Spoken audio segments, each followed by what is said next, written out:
Enjoy some Skinwalker and Wendigo experiences. My hometown had no bears, moose, or elk. In her meadows, we prepared a picnic. Kayla pulled me down and muttered as we climbed a tiny slope. "See? Tall monster 20 feet distant. It had 4 slender legs and a horse or deer-like head. I couldn't make out characteristics, but it had a mane, precisely like a lion, although it felt flat and coarse. All the livestock were relocated. No other cattle was around this one, but it was starting off. My buddies bolted for the exit 2 miles away. I followed her immediately. We stopped at her locked fence and glanced back. We could see it heading back into the woods from the slope it was on. This makes me shiver. 1:28 a.m. Friday we went for a drive. We occasionally travel to the mountains to encounter paranormal and supernatural events. We drive my vehicle past Home Hill and into the mountains, then park across from VHS, then we admire the desert's splendor. First, we noticed a light in the distance moving over the desert before vanishing. Moving on, I noticed something else traveling at least 30 miles per hour above the speed limit. We took a well-known route. We knew then that something would alter us all. We witnessed what we thought was a skinwalker. A large black dog leaned over my vehicle as I drove 45 miles per hour. Massive beast should have hit us, but it didn't. Both backseat passengers observed something come up and stand on 2 legs. Huge and black with crimson eyes, I'll never forget. I didn't slow down but went up to 55 miles per hour, 20 yards away. It rose as though nothing had occurred. First, I'm 16 and visited my relatives in Virginia 3 years ago. We stayed in a 2-story home on a motorway just outside DC. The motorway bordered a forest. Tonight we opted to utilize our night vision binoculars. After supper, we went out, beneath the motorway, and into the woods. We put down our backpack and take out binoculars 5 minutes into the forest. My mum searches for squirrels with them for a bit. She gets bored and gives them to me. Looking at the highway might blind you. 50 feet to our left, I spy something behind a tree. I attempt to figure things out. It appears like a pale, bald, anorexic guy behind a tree. I'm nervous, but I don't think it's genuine. To my dismay, I asked Eric to check. We both explain it similarly. We cross the expressway to drive home. We glance back as a vehicle passes and see sparkling eyes lighted by the headlights on the opposite side of the motorway. When we arrive home, Eric's parents are sleeping, so my mom and Eric go to the guest room. There's only one, so I sleep on the sofa. I'm overly eager about the woodland creature. So I stay up late 03:00 hearing footsteps while watching TV. I recall our previous meeting and worry. I convince myself it's a puppy or someone who couldn't sleep. I keep hearing footsteps until a doorknob jiggles. They're attempting to unlock a closed door, which I find strange but ignore. They pause, stroll about, and suddenly it's silent. When the light rises, I fall asleep. I recall the night before's footsteps as my mum wakes me up. I explain what occurred and ask whether anybody stood up. She replies no, so I assume it was one of the dogs until she informs me the room above me is the office. No one was there, and the door is shut at night. I've done a lot of study since then to find out exactly happened that night. I found 2 matches. It was probably a skinwalker or wendigo. Glad that door was locked. To start this narrative and offer some background on myself, I knew I couldn't fight that monster. I'm 18 years old and grew up in Michigan and the country.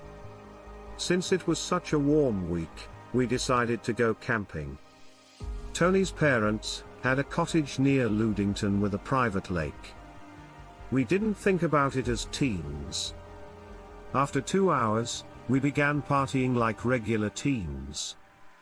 Tony's pals bought a ton of wine and drugs so we wouldn't be bored with no service and just movies after 12 AM dark. We lit a campfire. 6 individuals, including myself and Tony, laughed and spoke about upcoming events. We were so absorbed that we didn't see my brother's fixed gaze. We were all drunk and euphoric. Tony stopped talking when he saw my brother's lifeless face. Brad said, "Are you okay?" Brad didn't respond or show he heard him. Then I and the other 2 females were afraid. My brother's behavior was unusual. I eventually figured out why he kept glancing towards the woods. When I finally figured out what he was gazing at, my heart fell. I believed it was someone's lost puppy. Then I realized I was miles from anybody. How was a dog possible? While Tony attempted to get Brad to talk faster, my thoughts raced. It was at least 6 feet tall. Nothing happened. Tony spoke after what felt like hours. "No tail," he murmured. No one heard, but Brad's eyes widened like saucers. I was scared. "What?" someone asked. "It's tailless." Herder. It stopped. True, it had no tail. When I recognized what it was, my alcohol-clouded head cleared in a second. This monster was a skinwalker, which explains why my brother was freaking out. Before I could get the stink out of there, this animal gave forth a horrific odor like decaying flesh before shrieking inhuman-like. The sound scared the crap out of everyone. My brother was the first to get up and yell at the beast, so I advised everyone to come inside. Nobody questioned my seriousness, particularly Tony. Never having seen me so afraid, he knew it was awful. We all ran inside the cabin with my brother in behind, still yelling native phrases of the beast, which kept it at bay while I gave us enough time to go inside. He slammed and closed the door before turning out all the lights and throwing special ash at every window and door while chanting. Everyone was terrified out and in tears. No one spoke for a while after he finished. Everyone was stunned. He hid our dad's gun for hours. Everyone was too shocked to ask what occurred. We must have fallen asleep since I woke up to my brother loading 2 vehicles with our belongings. I realized why we had native family. We knew what we were dealing with and we knew it would come back and maybe just maybe not alone.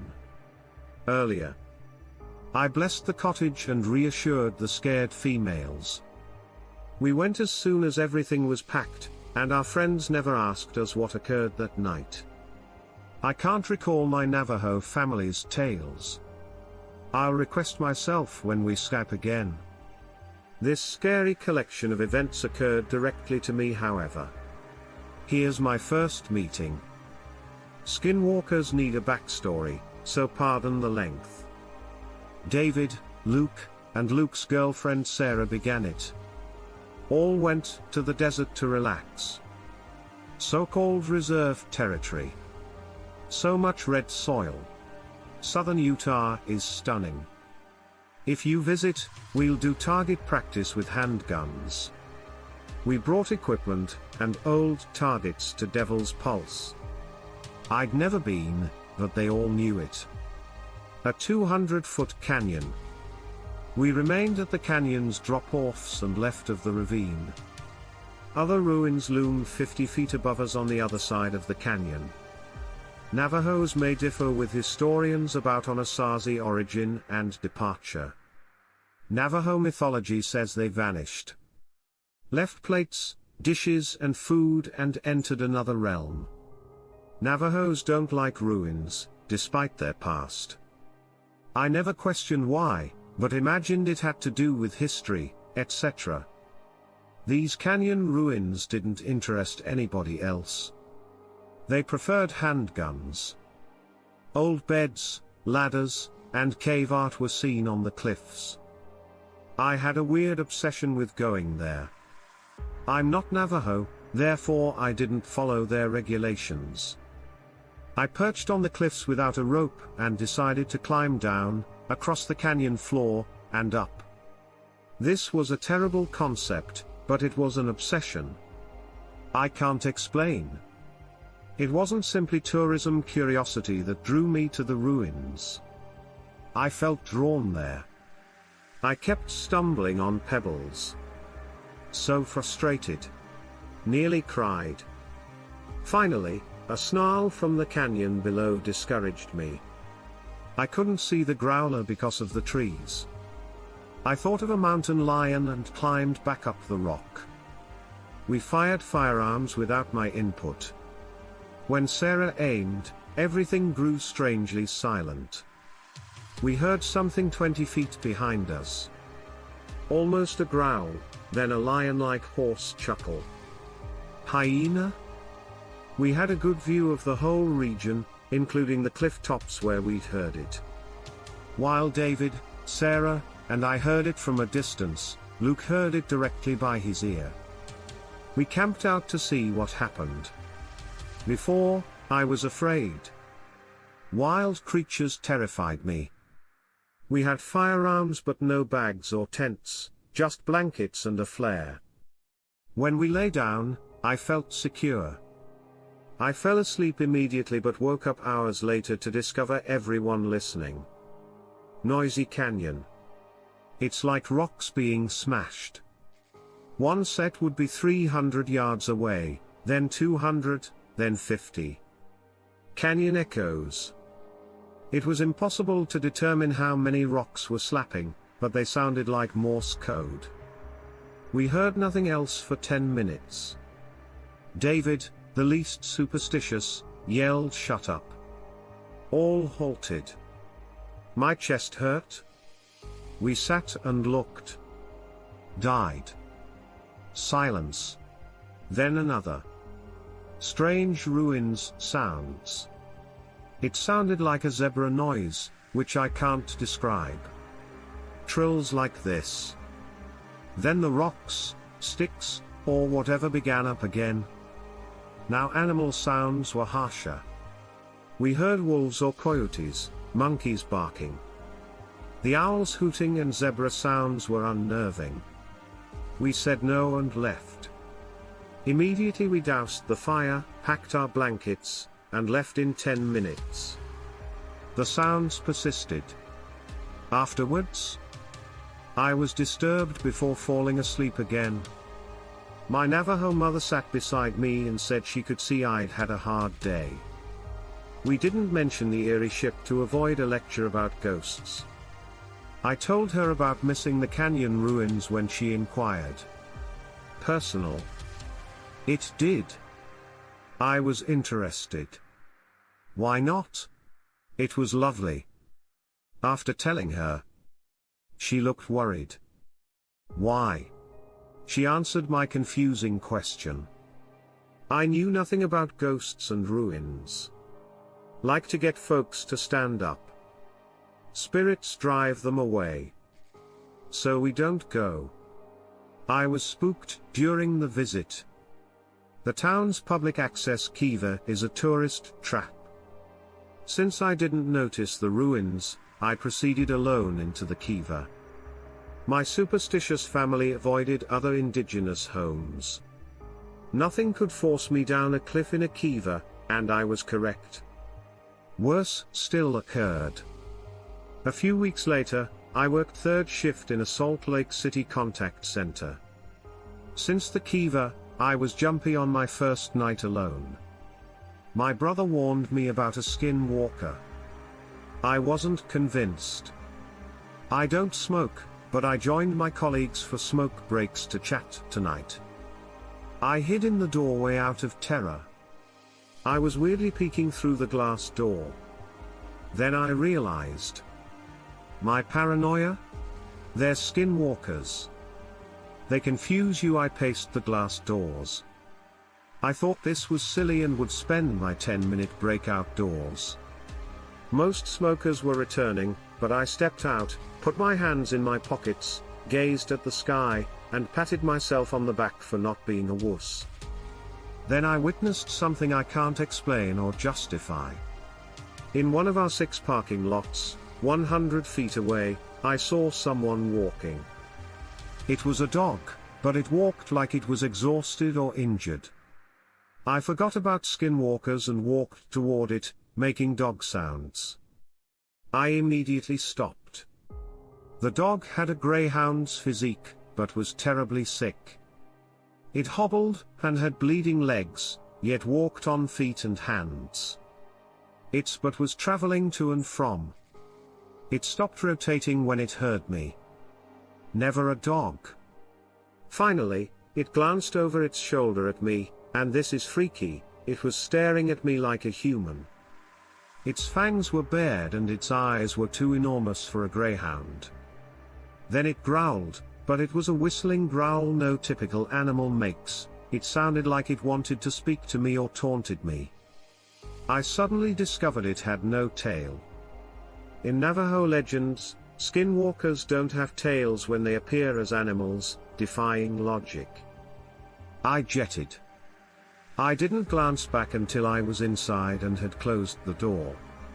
When I looked again, the creature was gone, but when I told my brothers, they were positive it was a skinwalker and blessed me, my apartment, them, and theirs.